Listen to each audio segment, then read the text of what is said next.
Fala pessoal, e aí, vamos iniciar o estudo de mais um tema, né? Um tema muito importante, tá? Para a química geral, ou a fisicoquímica, certo? Que é a química do primeiro e a química do segundo ano, né? Então, aqui para vocês também vestibulando, né? Alunos de segundo ano em diante, esse tema, ele é muito importante porque nós vamos, nessas aulas, estar conhecendo as principais classes, né, de substâncias inorgânicas, né, tais como as bases, os ácidos, os sais, os óxidos, e aprender a nomeá-los, né, aprender a dar o seu nome, aprender suas características, tá certo? Então, esse início de conteúdo, nós vamos ver, dar uma pincelada ali em algumas teorias básicas, tá? Conhecer as teorias de alguns estudiosos da área, tá certo? Vamos entender, tá? E vamos resolver questões de vestibular, tá? Então, nosso estudo aqui com relação ao conteúdo, eu sempre faço isso. Nós vamos trabalhando ali a teoria e, em seguida, a gente resolve uma questão, uma bateria de questões mostrando como aplicar a teoria dentro da resolução das questões, tá bom? E isso aí vai ajudar vocês em futuras resoluções, né? Caso vocês queiram fazer de um outro livro, enfim, questões adversas com relação ao tema, tá bom? Então, isso vai ajudar muito vocês a se desenvolverem nisso. Então, funções inorgânicas, tá? Então, vamos aqui. Ó, as funções inorgânicas, tá? Por definição, diz assim, são o quê? São as substâncias químicas que podem ser agrupadas de acordo com suas propriedades comuns. Então, se eu tenho ali uma classe de substância, um universo de substância, e esse universo de substâncias, elas possuem as mesmas propriedades comuns, aí nós podemos categorizá-las, né? Tá certo? Agrupá-las em categorias, tá? E aí vem, estas propriedades comuns são chamadas de propriedades funcionais, tá? Então, daí as funções inorgânicas, tá? Ok? Em função dessas propriedades, podemos agrupar as substâncias em grupos, aos quais chamaremos de funções inorgânicas. É o que eu falei para vocês, né?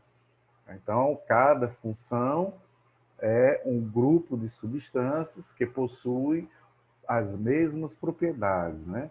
Propriedades funcionais e comuns, tá ok? Tá certo? Então vamos adiante. Quais são essas principais funções inorgânicas, né? Então vamos vê-las.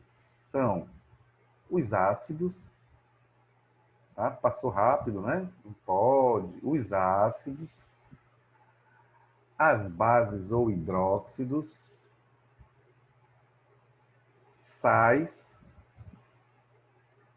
e os óxidos, né? Então, cada uma dessas classes, elas terão desmembramento, né? Porque cada um, por exemplo, os ácidos são uma classe de substância que tem poder corrosivo, possui acidez, né? São azedos. Aí nós vamos lembrar das frutas cítricas, tá legal? Então, mas esses ácidos, eles existem aos milhares, né? E aí nós vamos ver as particularidades de cada um grupo desses ácidos. Então, os ácidos eles vão se subdividir, vão ser classificados de acordo com algumas características. Mesmas coisas, da mesma maneira, né? Da mesma maneira, as bases ou hidróxidos, né? Vamos aprender a identificar cada uma dessas substâncias já pela sua fórmula, tá? Então, olha a fórmula ali da substância, eu já vou saber se ali é um ácido, desculpa, já vou saber se ali é uma base, ou se é um sal, ou se é um óxido. Tá legal? Então, vai ter sua definição, vai ter suas características, E, por fim, vamos aprender a nomenclatura, vamos aprender a dar o nome de cada um deles, né? Tá legal? Então, só que antes disso, vamos ver uma teoria, né? E um teórico, tá? Para que nós possamos entender a nível microscópico, né? Cada uma dessas substâncias, tá? Então vamos aqui. Primeiro, né? Nós vamos estar falando de um cientista chamado Arrhenius, né? Tá? Então, o Arrhenius, certo? O Svante August Arrhenius, né? Arrhenius, ele foi um estudioso, tá? E ele fez várias experimentações de soluções, né? Nós aprendemos o que é uma solução, né? Uma mistura, né, entre solvente e soluto. Então, nesse caso aí, ele fez a experimentação com soluções líquidas, né? Então, que você tem o solvente é a água e o soluto está variando aí entre o NaCl, o HCl e o açúcar. E a partir daí, ao formar a sua solução, ele fez passar a corrente elétrica nessa solução. E, a partir desse mecanismo de introduzir a corrente elétrica, né, aí nesse contexto, na verdade, então, o que foi que aconteceu? Né? Aí ele fez suas observações, né, a partir das experimentações. Ele aí, ó. Para compreender os conceitos das funções, deveremos conhecer as experiências de Arrhenius. Então, veja bem, ele pegou aqui, ó, água e dissolveu sal, pegou água e jogou HCl, que é um líquido, e pegou água e jogou açúcar, que é o granulado, né? Nós já sabemos como é que é o açúcar. Quando ele dissolveu, e misturou e dissolveu, ele passou a corrente elétrica, tá? Por meio de uma bateria, dentro da solução água e sal, e percebeu, ó, que os fios, sem se tocarem, né? Os elétrons, ele vem nesse sentido aqui, ó, e passa pelo meio aquoso, tá? Meio aquoso, vamos aprender dos termos aí, tá? Meio aquoso é o meio líquido, né? Com água, onde o solvente é a água. Então, os elétrons vieram nadando aqui, ó, inundaram o meio aquoso e chegaram ao outro lado, fechando o circuito, e aí a lâmpadazinha acendeu. Então, ele percebeu o quê? Que essa solução com sal e NaCl é uma solução condutora de corrente elétrica. Então, essa solução ele chamou de solução eletrolítica. A esse tipo de soluções, ele chamou de soluções eletrolíticas, né? São soluções que conduzem a corrente elétrica. No caso do ácido, também, né? A mesma coisa, o ácido se dissolveu na água e aí conduziu, fechou o circuito, conduziu os elétrons de um lado ao outro e o circuito foi fechado, a lâmpada acendeu. Já no caso do açúcar, quando os cristais do açúcar se dissolveu na água, tá? Ele não conduziu os elétrons de um lado a outro, ou seja, os elétrons não conseguiram inundar a parte aquosa. Como não tinha elétrons aqui dentro, indo de um lado a outro, então o circuito não acendeu a lâmpada. E a esse tipo de solução, ele chamou de solução não eletrolítica. Tá legal? Então, vamos lá. Eu tenho dois tipos de soluções de acordo com a sua condutividade elétrica. As soluções podem ser classificadas de eletrolíticas ou não eletrolíticas. Beleza? Bingo? Fechou, né? Pois bem. Aí vamos lá. Sim, e daí? Daí que nós vamos entender, procurar entender o que foi que aconteceu aqui dentro, né? Desses beckers, né? O que foi que aconteceu aqui dentro do becker da água com sal? O que foi que aconteceu aqui dentro da água com o HCl? E o que foi que aconteceu aqui dentro da água com o açúcar para que aqui houvesse a condução e aqui não houvesse a condução elétrica? Tá beleza? Então vamos agora aprofundar um pouco mais aí, tá? Nesse universo microscópico. Vamos aqui, ó. Conclusões, né? Vamos ver o que aconteceu a nível molecular, né? A nível microscópico, galera. Vamos visualizar aqui o seguinte, ó. Aqui dentro, né? Eu tenho água, tá aqui a sua moléculazinha, e foi jogado o quê? O sal, ó. Sódio positivo e cloro negativo. Isso aí é o quê? Que nós vimos, é um composto iônico, né? Nesse caso aí da minha solução, eu estou trabalhando com solvente iônico, tá? E aqui água de novo para simbolizar todo esse ambiente aqui, ó. Tá legal? Certo? Então, quando eu jogo os sais dentro da água, que pode ser qualquer sal, né? Que seja solúvel em água, vai acontecer o mesmo fenômeno. As moléculas da água irão atacar os cristais de sal, ou os cristais do sal. Tá aqui, ó. Veja que a molécula tá, essa molécula da água, ela tá com o oxigênio voltado para cá, e essa molécula está com os dois hidrogênios voltados para cá. Né? Nós aprendemos o quê? Que essa molécula de água, ela é polarizada. Aqui o oxigênio é eletronegativo, ele atrai o quê? Atrai carga positiva.